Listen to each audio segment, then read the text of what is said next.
हमें मौका मिलेगा। भाई यही सेम चीज़ ईरान उसके बेटे के लिए कर रहा है, खमीनी के बेटे के लिए, कि वो भी सामने नहीं आया। इजराइल ये कर रहा है, ईरान के जो नेक्स्ट सुप्रीम लीडर चूज हुआ है कि भाई वो भी सामने नहीं आया, हो सकता है वो कोमा में है, उसका वो इंजर्ड है, वो जिंदा भी है कि नहीं। तो वो प्रॉबेबली यही इजराइल का सिस्टम तो और उससे भी बहुत आगे पावरफुल है एक्चुअली। मतलब ईरान जितना कर सकता है उससे कहीं आगे तक इजराइल पहुंच चुका है। वो तो ऐसी एआई मेथोडोलॉजीज़ का इस्तेमाल करता है कि लेट्स से तुम किसी फ़ोन का इस्तेमाल नहीं कर रहे, ठीक है, तुम किसी फ़ोन का इस्तेमाल नहीं कर रहे, तुम इंपॉर्टेंट मेंबर हो और इजराइल के दुश्मन हो, इमेजिन। तो कोई ज़रूरत नहीं है तुमसे फ़ोन इस्तेमाल करवाने की। तुम जहाँ जाओगे वहाँ पे अपने बॉडीगार्ड्स का, अपने आसपास के फ़ोन्स का बंद करवा दोगे।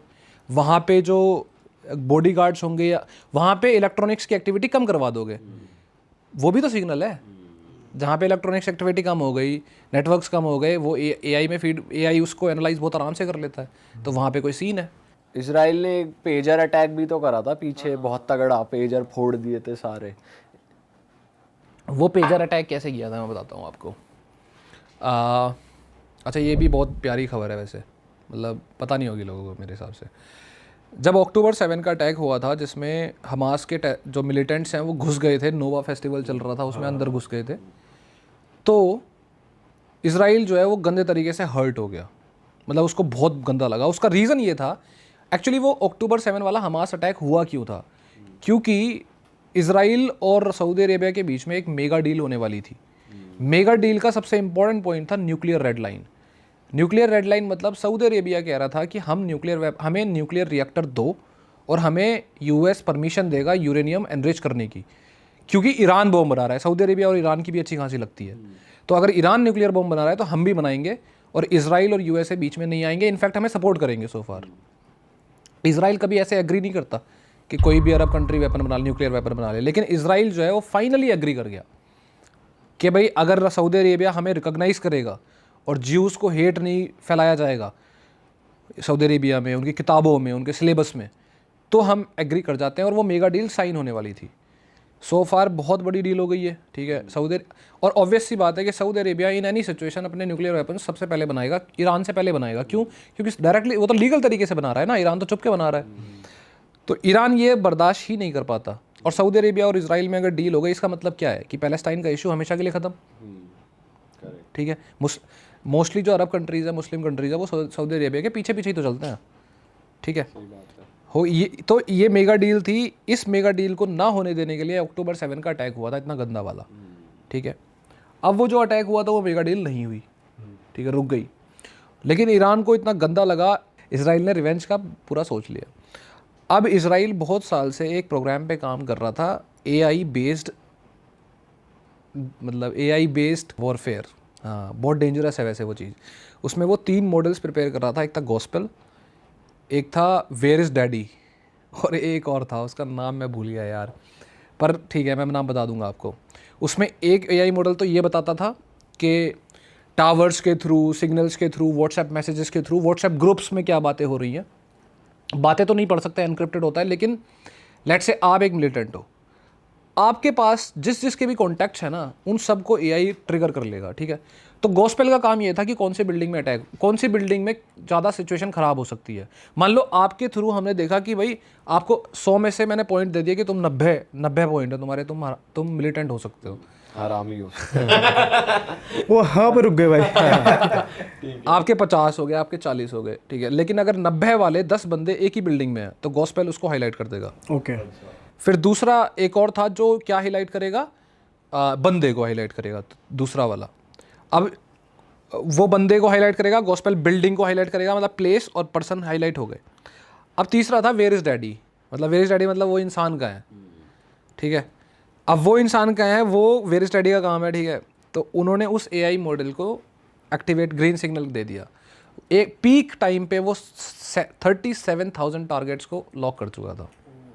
37,000 मतलब कि आपका ड्रोन जाएगा, मार के आएगा वन टाइम में ही, वन टाइम कह लो, या फिर हाँ काइंड ऑफ वन टाइम। तो 37,000 लोगों को आप टारगेट करोगे तो क्या होगा। 37,000 को टारगेट कर रहे हो, चाहे आप 2 दिन ले लो, 4 दिन ले लो, लेकिन बहुत बड़ा अमाउंट है यार। तो जब ये हुआ तो हिजबुल्लाह का जो, हिजबुल्लाह मतलब ईरान की प्रॉक्सी, तो उसका जो लीडर था हसन नसरल्ला, उसको ये रियलाइज़ हो गया कि ये एआई एक्टिवेट हो चुका है, ठीक है। उसने ये आके सबको बोल दिया कि अपने फ़ोन्स फेंक दो, वाईफाई व्हाट्सएप कुछ इस्तेमाल मत करो, हम वापस डिजिटल की बजाय एनालॉग पे जाएंगे। एनालॉग मतलब पेजर। और सरप्राइजिंग ये है कि इजराइल को पता था कि ये पेजर पे आएंगे, तो उन्होंने वो पेजर जो है उस कई साल कुछ टाइम पहले ही एक शेल कंपनी बनाई यूरोप में। शेल कंपनी मतलब जो कंपनी होती नहीं है, दिखती है पेपर्स में, और उसके उस पेजर्स खरीदवाए उस कंपनी को और वहाँ से हिजबुल्लाह को सप्लाई करवाए, और उन पेजर्स में पहले से ही फिटिंग कर रखी थी। तगड़ा प्लान बनाया भाई। ये बहुत आगे चल रहे हैं भाई लोग, अब डिफेंस बहुत ज़्यादा वो हो गया। और आप एआई वॉरफेयर की बात कर रहे थे, जो हमने ऐसे सुना है जो स्कूल पे अटैक हुआ जिसमें बच्चे मरे, वो भी एआई की मिस्टेक थी। वो पहले हेडक्वार्टर था, वो पहले स्कूल जो था वो उसी में था, मतलब जो उनका बेस था, मिलिट्री बेस शायद। बाद में वो स्कूल अलग कर दिया गया क्योंकि वो डेंजरस हो जाता है सिचुएशन। तो लेकिन वो मतलब मैप्स में देखोगे तो वो अलग था, लेकिन वो उन्होंने शायद अपडेट नहीं करा सिस्टम। वो 10 साल पुराना सिस्टम यूज़ कर रहे थे, तो उसने पूरा ही उड़ा दिया। भाई वैसे जैसे हम भी वॉर की बात कर रहे हैं, कॉन्फ्लिक्ट चल रहा है 2-3 देशों में और हर जगह इसी की बात हो रही है पूरी दुनिया में, लेकिन हम लोग भी वही चीज़ उस बारे में बात करते हैं जो हमें कंटेंट फीड किया जाता है हमारे सोशल मीडिया पे। कुछ बातें ऐसी भी आ रही थी या कुछ कंटेंट मैंने ऐसा भी देखा कि लोग कह रहे हैं एप्स्टीन फाइल्स को ढकने के लिए 2 नेशंस में लड़ाइयाँ करा दी हैं।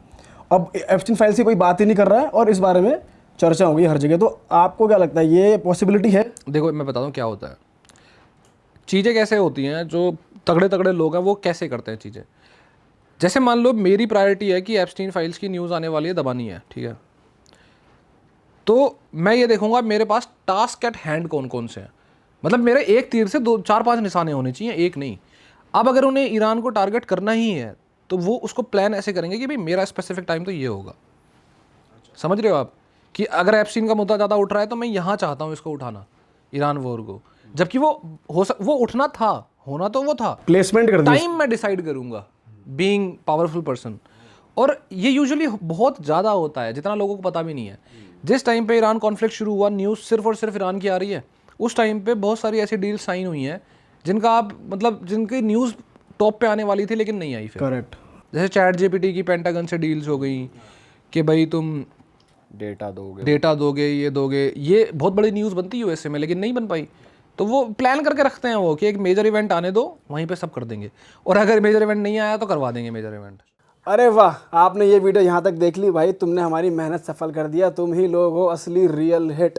और अगर आपको बहुत मज़ा आ रहा है ऐसी क्लिप्स में, ऐसी वीडियोस में, तो फटाफट जाइए प्लेलिस्ट पे बिंज वॉच कीजिए और सारी वीडियोस देख डालो और मौज काटो। That is it. हम मिलेंगे नए पॉडकास्ट में, नए क्लिप में। Till then bye bye, see you, take care, do subscribe.